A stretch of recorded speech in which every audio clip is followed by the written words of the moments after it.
As was promised, we've come back again to talk to you about some things that we're doing towards making the path clear to reach the $5 trillion economy that has been promised. And in the process, the financial sector and the banks are the topic of today's conversation with you. Before I start on that, I just want to make sure that we are not making the announcements without any follow-up.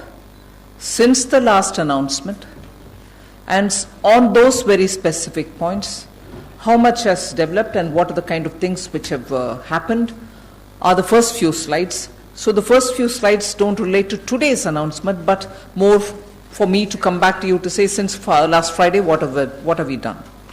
So in specific, the several announcements that we've made have already seen, particularly on the interest rate reduction and also for the banks to follow up. You've had quite a few product launches by the public sector banks, and compliance have been issues, the instructions for compliance have all been issued, and on a very transparent way in which we wanted to have the one-time settlements to be done in banks. The checkbox related solutions have all come through.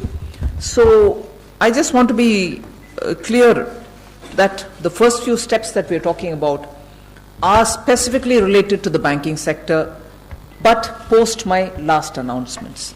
So 8 PSB banks have launched their repo-linked home vehicle mortgage, cash credit loans and so on. Then instructions, all of which is available in the slide at the back. Instructions have been issued on bringing greater customer ease, time-bound return of loan documents. I did mention to you all last time that within 15 days after the loan has been closed, the documents will be given. And also on the point of tracking loan applications, where particularly the SMEs were at a loss because they didn't know where the application lie, how long is it taking for them to get cleared. The tracking facilitation has already been done. So the loan management systems in each of the banks are giving them the very clear information at what level, what stage their applications are.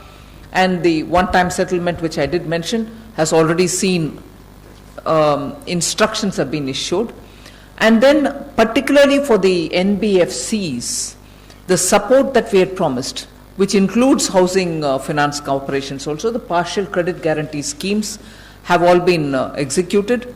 So sanction has begun with the 3,300 crore already given, and about 30,000 crores are in the pipeline. So they're getting them, the liquidity is reaching them, they're settling matters through the NBFCs and in particular for the housing finance corporations.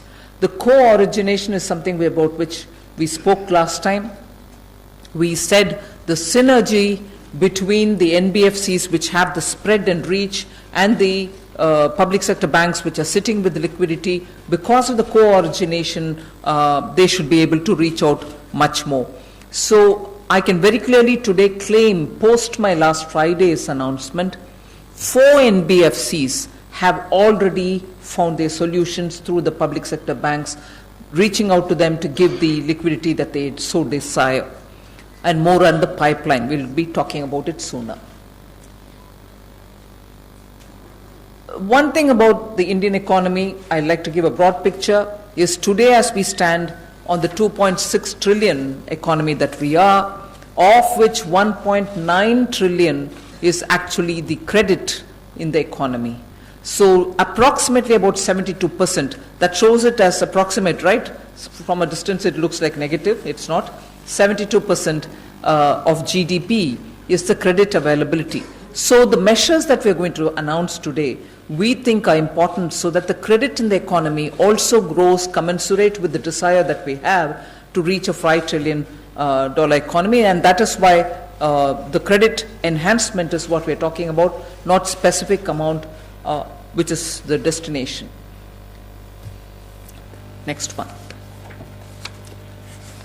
I also want to very clearly place this whole presentation of today in context.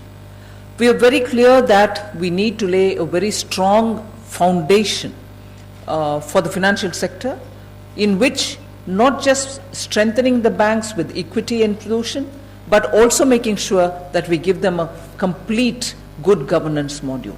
And that is where we have started And I want to be very clear to say that we are not starting it today. In fact, in the last several years, we have made sure that several banking-related reforms have been undertaken. I'll just give a very quick rundown on the various steps, which you probably are already familiar with, but I want to bring it to the backdrop of this discussion for today. So, no interference in commercial decisions making, as opposed to the phone banking which existed prior to 2014. Then 3.38 lakh shell companies have all been closed. They are struck off the register. And then NAFRA, the regulator, has been set up with independent regulatory members in it. The auditors are independent too. And then the resolutions are all happening for stressed assets very clearly through the IBC.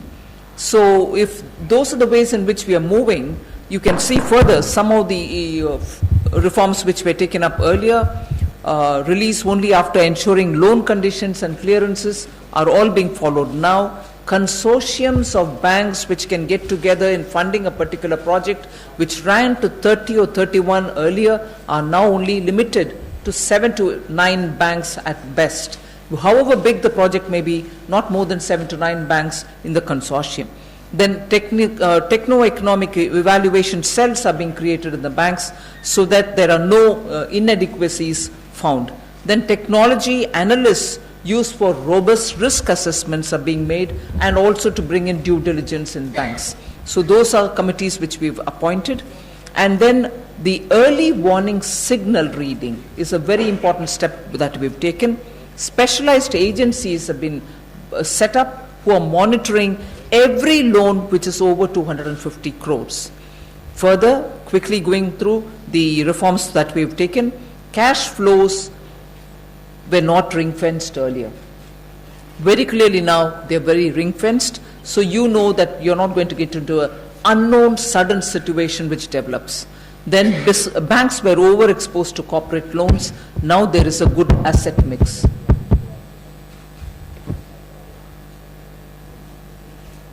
Sorry, is there some reminder being given anything? Sanctioning and monitoring of big loans strictly separated so that there are no confusion between the authorities. And then quality of tier 1 capital also has been enhanced. Very importantly, stressed asset verticals are already created, as opposed to the inadequate slippage prevention mechanism, which really let us down in the previous years. Going over quickly again, Fugitive Economic Offenders Act has been passed, as a result of which many of those fugitives and their assets have been, at least their assets have been confiscated, and having confiscated their assets, we are after them wherever they are to get them back into this country to face the law of the land. Then PSP loans, which is within 59 minutes, you're very aware, now we are bringing in a lot more energy into that. So most of the loans sooner will be going through in principle approval in this manner and then getting followed up further. Then foreign branches are rationalized. Adherence to risk-based pricing is also happening, as opposed to the ad hoc pricing mechanism which existed earlier.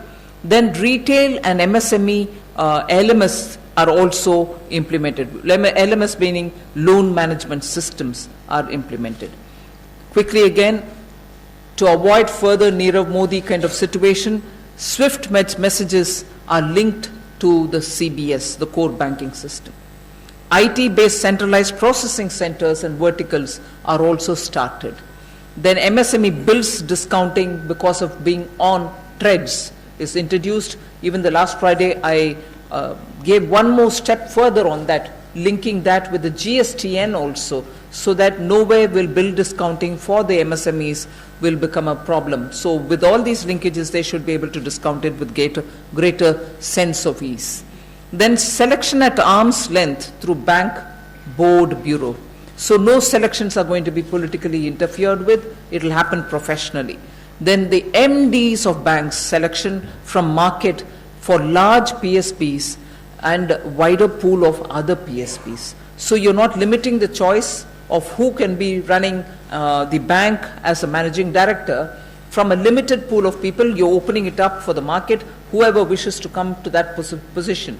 will now be able to give their services because they have the domain expertise.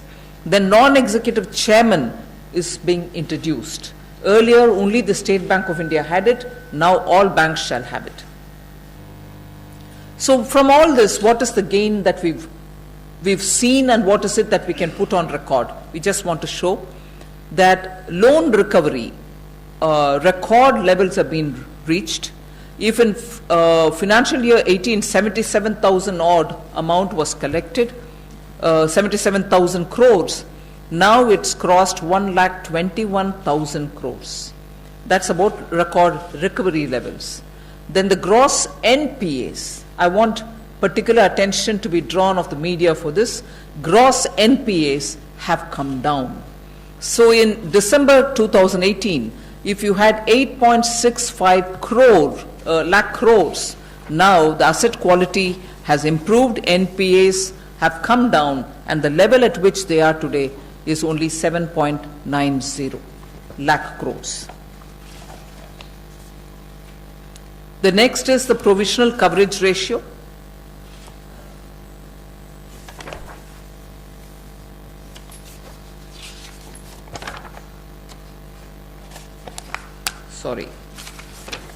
Provisional coverage ratio. You can see in the chart which is given, the highest in the last 7 years has happened, 75.3%. This is already existing under the NPA. Complementary is provided for, right? So highest level is being provided for by 75.3%. One particular thing I'd like to draw your attention on the gross NPAs is the figures come down from 8.65 lakh crores to 7.90 crores. I make it a point to repeat this because in the recent past I had seen reports which were misleading. I hope this picture clarifies the actuals for you. Enhanced profitability, again very important. Of a total 18 public sector banks, 6 public sector banks alone had enhanced profitability when we were talking about it in the fourth quarter of year ending 19. Whereas now, when we're talking about the first quarter of the financial year ending 20, we are talking about 14 public sector banks in profit, as against 2 in the financial year of 18. So of the 18 public sector banks, 14 are in profit earning situation.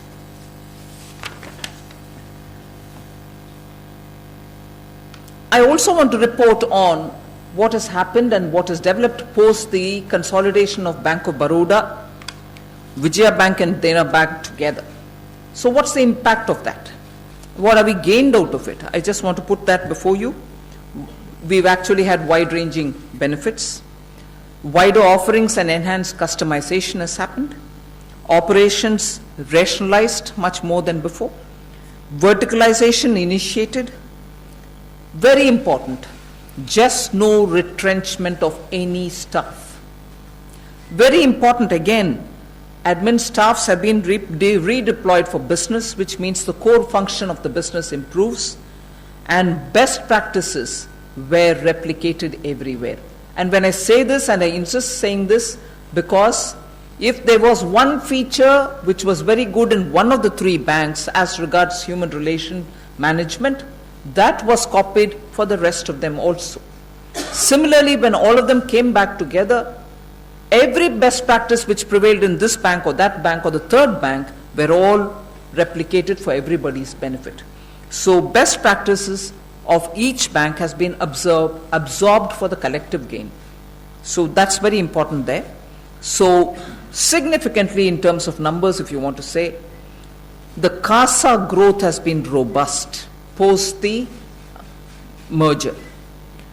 6.9% has been increased, and when CASA grows, it's better for the bank because they have more liquidity and they have better credit availability for themselves. So the amount in crores is given there, 2,87,000 crores in June 2019. So this consolidation of Bank of Baroda, Vijaya Bank and Dena Bank actually has resulted in good outcomes. The next is strong retail loan growth. 20.5% increase in retail loan. Between 2018 June till June 19, there is a 20.5% growth. Today, the retail loan growth is 1,12,000 crores. And that is a significant increase from where it was earlier for the scheduled commercial banks. Moving over to the next one, the profitability has enhanced. Now, in quarter 4 of 19, year ending 19, they were in the negative of 7,113. Today, they moved positive.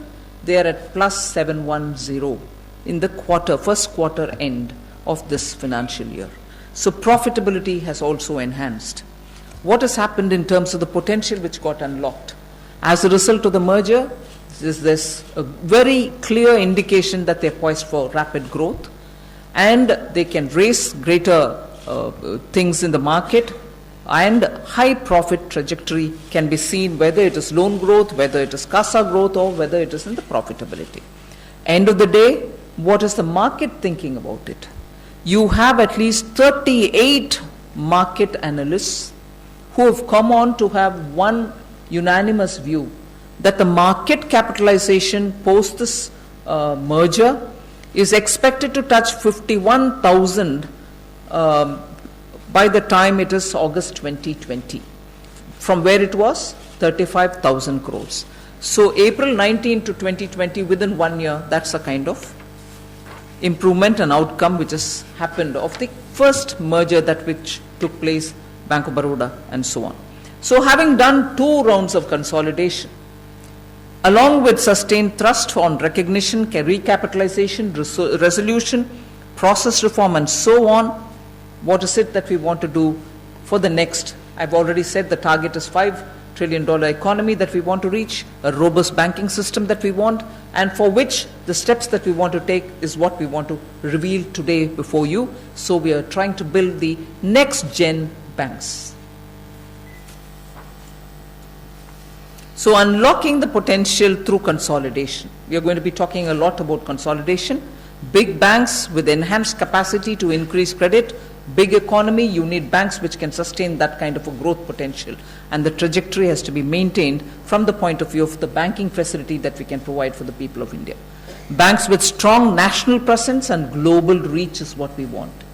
Operational efficiencies, gains to reduce cost of lending. So the scaling up will only allow them to have a lot more resources, and therefore the lending costs can come down, and therefore the blueprint that we're coming up with is going to help us towards building a $5 trillion economy.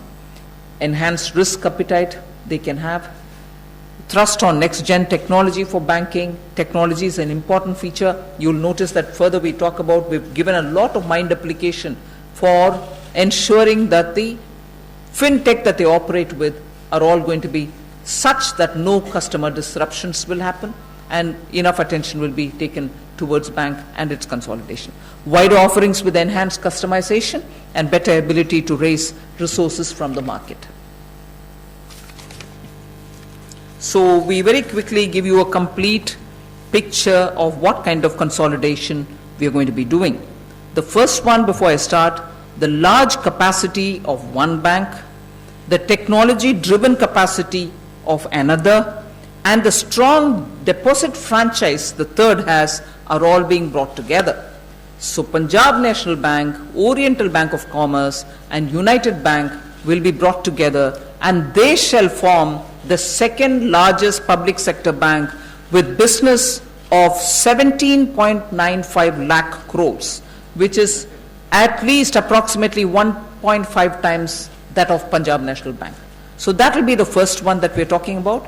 The second largest branch network that is available in India will be of theirs, with 11,437 branches. So the first one that we are announcing is Punjab National Bank, Oriental Bank of Commerce, and United Bank. 3 together.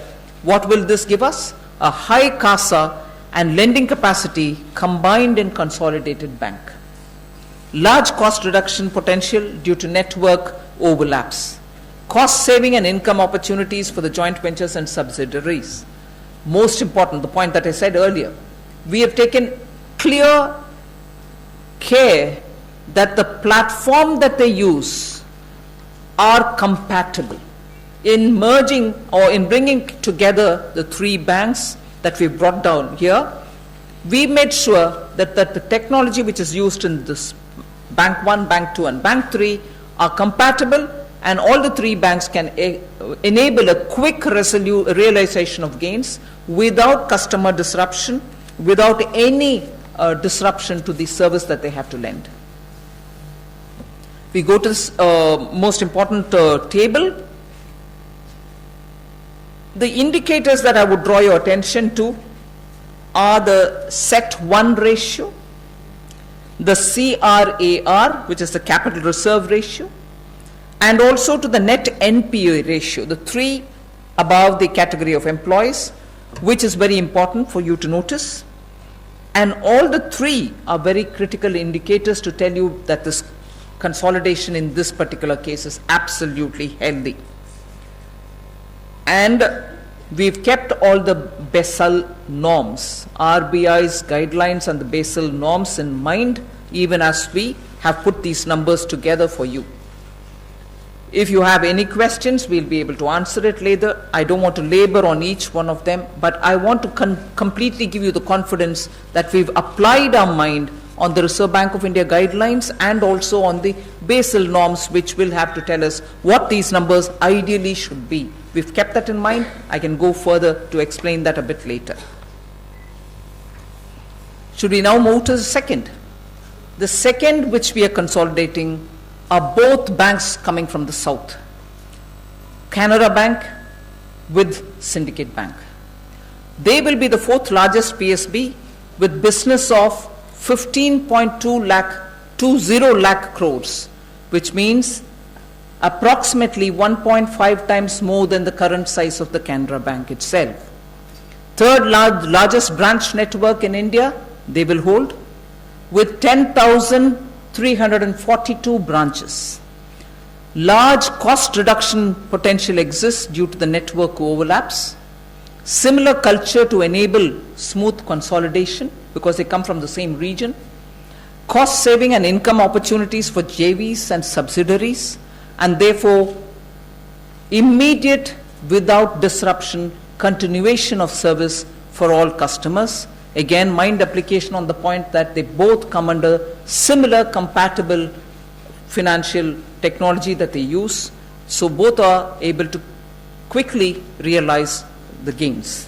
Now, the indicators which you will be interested in, again, something which I would want your attention to be drawn on: CET1 ratio, net NPA ratio, and also the capital requirement, adequacy requirement ratio, all of which are given here and absolutely tick marked from the point of view of Basel norms and also from Reserve Bank of India guidelines. All 3 meet more than the ideal situation. We go over to the third one, Union Bank of India with Andhra Bank and Corporation Bank. This shall now become the 5th largest public sector bank with business of 14.59 lakh crores, approximately 2 times the size of Union Bank of India. 4th largest bank in terms of network of branches with about 9,609 branches. And their business will now become twice to about 4.5 times existing bank business.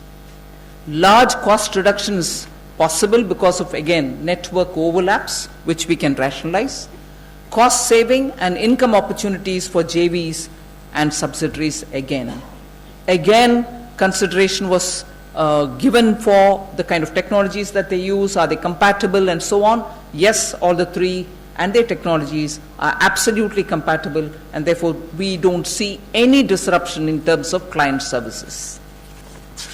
indicators, the three which I constantly refer to, CET1 ratio, the capital adequacy ratio, and also the net NPA ratio. In this case, of the three, definitely two are more than the ideal. The third one, which is closer to the ideal, will get closer once the consolidation happens, and we shall give special attention even to that. So that explains the third that we've done. Fourth one is important. Indian Bank with Allahabad Bank. This will become the seventh largest public sector bank with business of about 8.08 lakh crores, which is approximately 1.9 times Indian Bank size. Nationwide presence with strong networks both in the south and in the north and also in the east. So you get a wonderful coverage of all the three areas. Doubling of business size. Major scaling up of reach due to complementary networks. High CASA and lending capacity in consolidated bank. Again, the same CBS platforms between the two, and therefore we expect to have a quick realization of the gains after consolidation.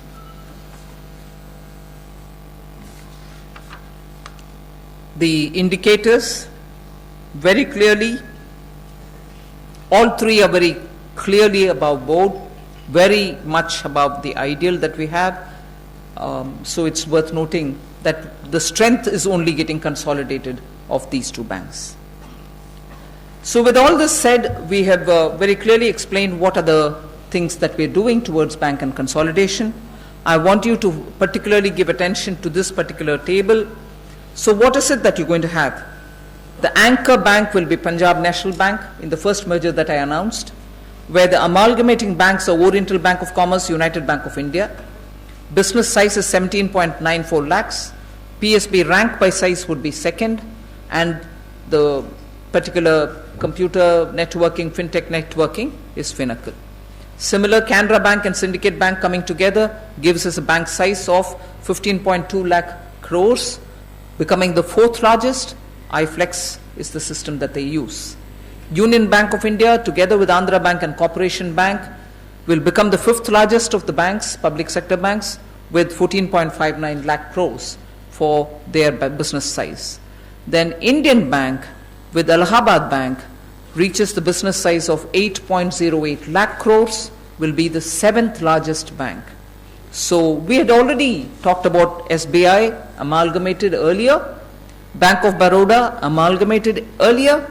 So the consolidated PSBs for strong national presence and global reach, one of the objectives with which we went about this consolidation plan.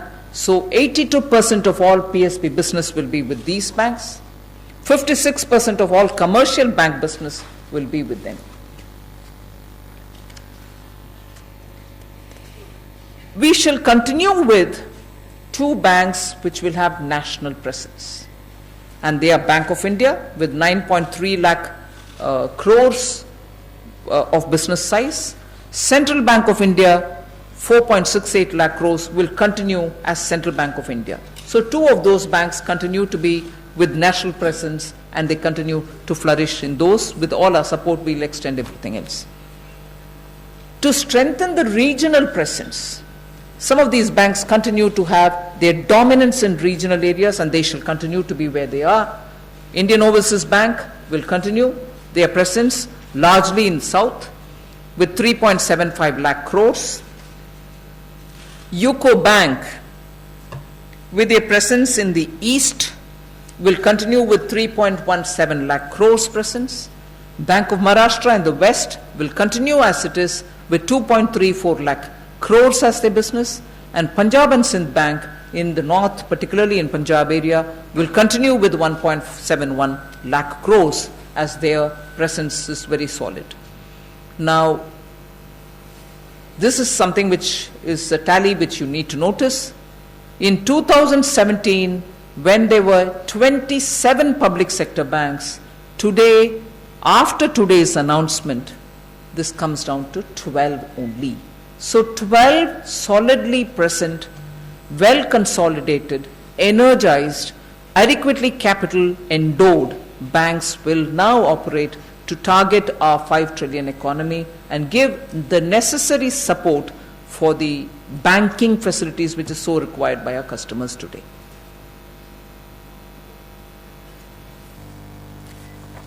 All right, now have we just thought of these consolidation without giving the necessary energy to the banks? Governance reforms is what all of us have been talking about for quite a long time. Did we do anything on it? Are we doing in trickles? Here I'm happy to tell you that we've taken adequate care to consult and take everybody on board much before we are coming out with the announcement on governance reforms in banks. These, I think, as much important as the consolidation announcement itself are. Today, the governance reforms that we are announcing now before you are of great significance to make these banks run professionally. And therefore, I draw your attention to the various governance reforms that we are announcing along with this consolidation. To make management accountable to board committee of nationalized banks to apprise performance of GM, general manager and above, inclusive of MD, will happen. So now it won't be just one person deciding on the appraisal of top officials. It shall be management which shall take these appraisals forward. So it won't be left to the hand of one person. And to make span of control manageable in large PSBs, post-consolidation, that is post today's announcement, boards will be given flexibility to introduce CGM level as per business needs. So we shall allow them to form or take a call on introducing a CGM in their respective banks. And also to recruit, this is very important. Just only State Bank of India probably very recently had this, but to recruit chief risk officer from the market at market-linked compensations, but not on salaries decided by government. You will have specialized risk officers from the market deciding on what the bank spread of its activity will be, and they will be adequately empowered to take a call on the decisions of the bank. And then to enable a succession planning, boards to decide on a system of individual development plans for all senior executive positions. What would this mean? It would mean that for each of the senior level position, there will be a set of 2 or 3 people who will also be built so that they get expertise in that area and be ready to, if there is a need, be able to take that position on. Of course, there will be yet another process of recruitment and selection, but at least we will be building capacity so that you have greater number of people who are with specialized skills and experience. So we are at this time itself giving enough material and freedom for them to have a succession planning within banks' boards. To ensure sufficient tenure, boards given flexibility to prescribe residual service of 2 years of appointment of GM and above. So nobody gets appointed for just a month or 2 because they are senior most, but they will, once appointed, be there at least for 2 years so that there's a sense of continuity, and by the time they get to doing something, they're not going to go away. So these are some of the serious governance reforms that we want to bring in. In again bringing another set of reforms, we want to make sure that the bank's board committee system itself gets strengthened. So flexibility is being given to boards of large public sector banks to enhance sitting fees for non-official directors. They were being paid pittance. So many of these people did not even have an interest being in bank boards as official, non-official directors. Now the boards will be given the flexibility to get the best in the field and give them the pay that they need for sittings. For better board committee functioning, boards given mandate to reduce or to rationalize board committees. In some cases there are very many, in some there aren't as many, so they will be given the complete power to decide what the size should be ideally for them. And for risk management committee, we are giving the mandate to fix accountability, which is what is the main problem, for compliance of risk appetite framework. That is where we are also getting somebody from the market with adequate remuneration, and they will be given enough veto power to take a decision or to veto a decision from being taken. Longer term for directors on management committee boards, because most often, as I said earlier, they spend a short period. By the time they can effectively understand and do something, they're gone. So we are giving them longer term.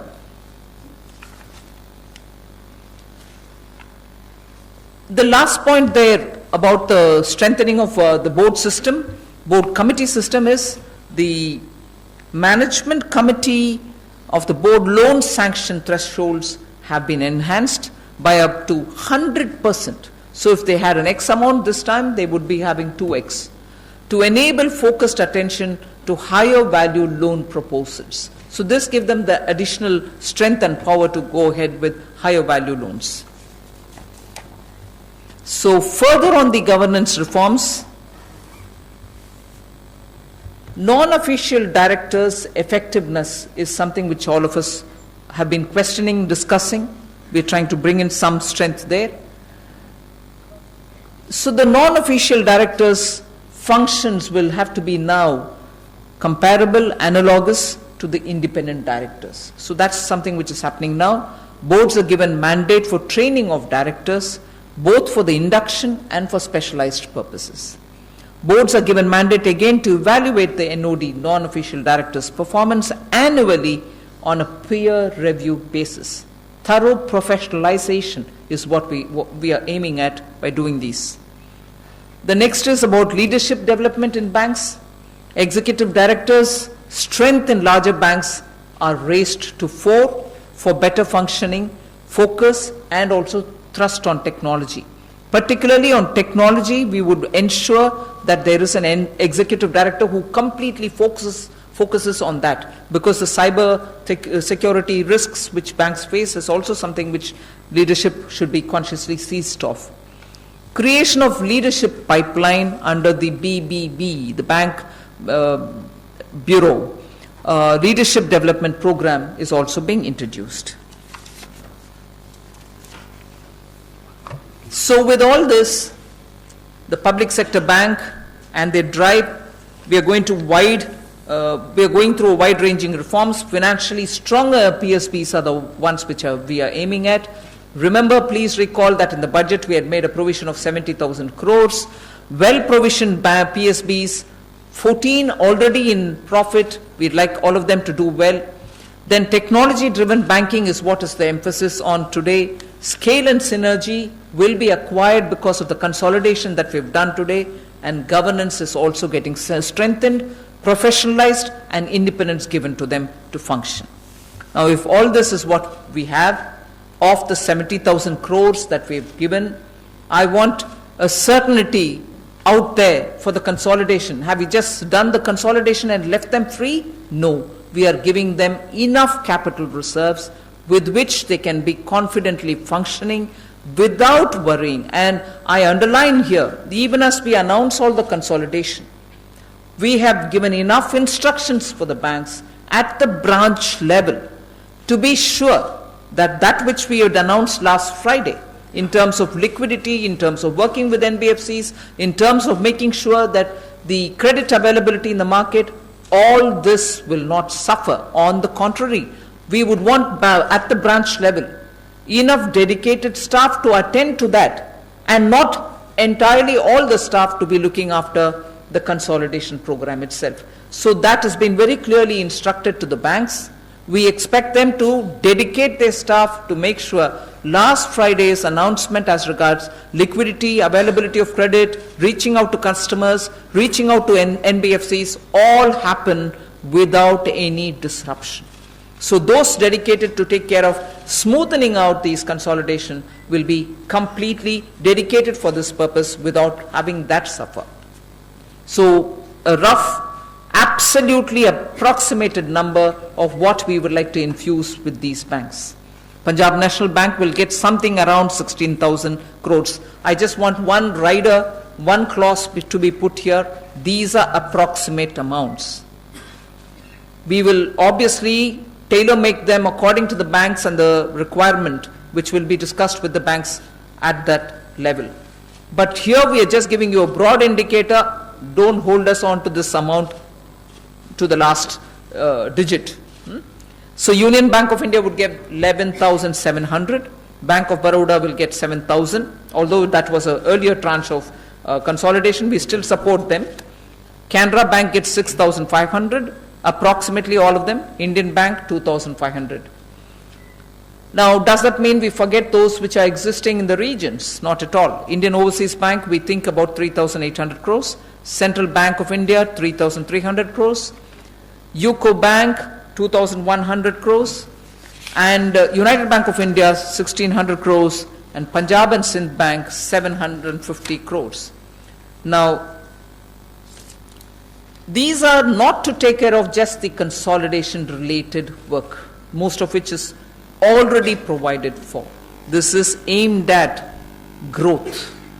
This is aimed at reaching out to the market, reaching out to the customers for growth purposes. So these are amounts which are being given and provided to these banks which are getting consolidated to aim at growth and growth only. So consolidation is not being enabled through this, but these are growth driven. So I think we've given you a broad picture of what we wanted to announce today.